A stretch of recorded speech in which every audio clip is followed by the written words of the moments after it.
తమిళ హీరోలు ఇప్పుడు ఒప్పుకుంటారో లేదో చూడాలి. తమిళలో నిర్మాతలు స్ట్రాంగ్. మనకిక్కడ ఒకప్పుడు నిర్మాతలు స్ట్రాంగ్. అప్పుడు హీరోలు గూడా నిర్మాతలొచ్చినప్పుడు లేచి నుంచునేవాళ్ళు అనేది గతంలో చెప్తూ ఉండేవాళ్ళు.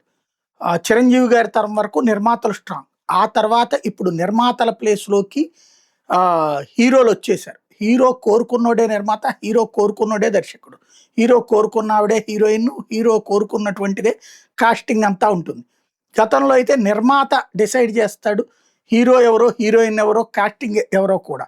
డైరెక్టర్లకి కొంతవరకు చాయిస్ ఇచ్చేవాళ్ళు. క్రమంగా మారిపోయింది. తమిళనాడులో ఇప్పటికీ అట్లాంటి పరిస్థితి వస్తున్నా నిర్మాతల మండలి, నడిగర్ మండలి అన్నటువంటిది స్ట్రాంగే. వాళ్ళు ఇప్పుడు కొత్త ప్రపోజల్ తీసుకొచ్చారు. సినిమా సక్సెస్ అయినా, ఫెయిల్ అయినా డబ్బులు సంపాదించుకుంటున్నది హీరో. అదే సందర్భంలో ఫెయిల్ అయినప్పుడు నష్టపోతున్నది తాము. వాళ్ళ యొక్క డిమాండ్లకు అనుగుణంగా కాబట్టి అదే వాళ్ళని కూడా పార్ట్నర్లుగా ఇక రెమ్యూనరేషన్లు ఇవ్వడం మానేసి పార్ట్నర్షిప్ ఇద్దరం కలిసి ఇంతెంత అన్నటువంటి పార్ట్నర్షిప్ అలాగా వాళ్ళకి వాటా లాభంలో వాటా అన్నటువంటి రూట్ తీసుకొస్తున్నారు. దానికి 16 మంది నిర్మాతలు హీరోలను అడిగారట.